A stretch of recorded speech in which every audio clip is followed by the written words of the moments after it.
नमस्कार दोस्तों, मैं हूं ब्रजेश दारजी और आज हम बात करेंगे एक ऐसे टॉपिक के बारे में जो शायद आपके मन में भी आता होगा। दोस्तों, आजकल हर कोई चाहता है कि वो जल्दी से जल्दी रिटायर हो जाए और अपनी लाइफ अपने हिसाब से जिए, अपनी फैमिली के साथ टाइम स्पेंड करे, घूमे फिरे और जिंदगी को पूरी तरह से एंजॉय करे। लेकिन दोस्तों, जल्दी रिटायरमेंट का मतलब ये नहीं है कि आप बिना प्लानिंग के नौकरी छोड़ दें। इसके लिए आपको एक सॉलिड प्लानिंग की जरूरत होती है, एक ऐसी प्लानिंग जो आपके रिटायरमेंट के बाद के जीवन को सुरक्षित और आरामदायक बना सके। तो दोस्तों, आज हम बात करेंगे फायर मूवमेंट के बारे में, जिसका मतलब है फाइनेंशियल इंडिपेंडेंस, रिटायर अर्ली। दोस्तों, सबसे पहला स्टेप है अपना लक्ष्य तय करना। आपको ये सोचना होगा कि आखिर आप रिटायरमेंट के बाद क्या करना चाहते हैं। क्या आप दुनिया घूमना चाहते हैं, अपना खुद का बिजनेस शुरू करना चाहते हैं, या फिर सिर्फ रिलैक्स करना चाहते हैं और अपने परिवार के साथ समय बिताना चाहते हैं। एक बार जब आप अपना लक्ष्य तय कर लेते हैं तो आपको ये समझना होगा कि उस लक्ष्य को हासिल करने के लिए आपको कितने पैसों की जरूरत पड़ेगी। इसके लिए आपको अपने खर्चों का हिसाब लगाना होगा और ये भी सोचना होगा कि रिटायरमेंट के बाद आपकी लाइफस्टाइल कैसी होगी। अब दोस्तों, दूसरा स्टेप है अपने मासिक खर्च की गणना करना। रिटायरमेंट के बाद आपका मासिक खर्च कितना होगा? क्या आपका घर का लोन होगा, बच्चों की पढ़ाई का खर्च, मेडिकल खर्च, इन सब चीजों का आपको ध्यान रखना होगा।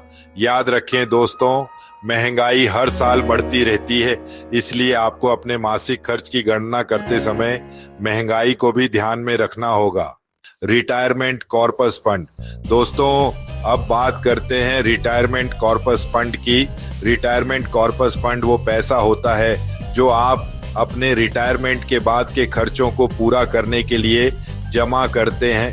एक्सपर्ट्स का मानना है कि आपका रिटायरमेंट कॉर्पस फंड आपके वार्षिक खर्च का कम से कम 25 से 30 गुना होना चाहिए।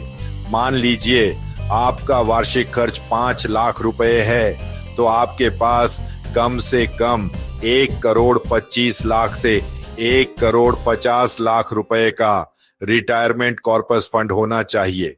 जल्द निवेश की शुरुआत। दोस्तों, रिटायरमेंट प्लानिंग में सबसे जरूरी है जल्दी शुरुआत करना। आप जितनी जल्दी निवेश करना शुरू करेंगे, आपको उतना ही ज्यादा फायदा होगा, क्योंकि आपको कंपाउंडिंग इंटरेस्ट का फायदा मिलेगा।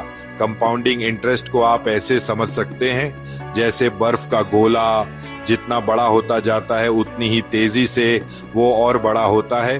ठीक उसी तरह आपका पैसा भी कंपाउंडिंग की मदद से तेजी से बढ़ता है। सही जगह निवेश। दोस्तों, रिटायरमेंट प्लानिंग का मतलब सिर्फ पैसा जमा करना नहीं है, बल्कि उसे सही जगह निवेश करना भी है। आपको अपने पैसों को अलग अलग जगहों पर निवेश करना चाहिए, जैसे कि mutual fund, stock market, real estate, gold इत्यादि। इसके अलावा आपको एक इमरजेंसी फंड भी बनाना चाहिए, जिसमें कम से कम 6 से 12 महीने के खर्च के बराबर पैसे होने चाहिए। ये फंड आपको किसी भी अचानक आने वाली मुसीबत, जैसे नौकरी चली जाना, मेडिकल इमरजेंसी या कोई दूसरी अनहोनी में मदद करेगा। तो दोस्तों, ये था फायर मूवमेंट, जिसकी मदद से आप जल्दी रिटायर होकर अपनी जिंदगी को अपने तरीके से जी सकते हैं। याद रखें, रिटायरमेंट प्लानिंग कोई एक बार का काम नहीं है, बल्कि ये एक सतत प्रक्रिया है। आपको समय समय पर अपनी रिटायरमेंट प्लानिंग की समीक्षा करते रहना चाहिए और जरूरत पड़ने पर उसमें बदलाव भी करना चाहिए। इसके लिए आप किसी फाइनेंस एक्सपर्ट की मदद भी ले सकते हैं। मुझे उम्मीद है कि आपको यह वीडियो पसंद आया होगा। अगर आपके कोई सवाल हैं तो कमेंट सेक्शन में पूछ सकते हैं। जानकारी भरे ऐसे ही और वीडियोस के लिए हमारे चैनल को सब्सक्राइब करना ना भूलें। धन्यवाद।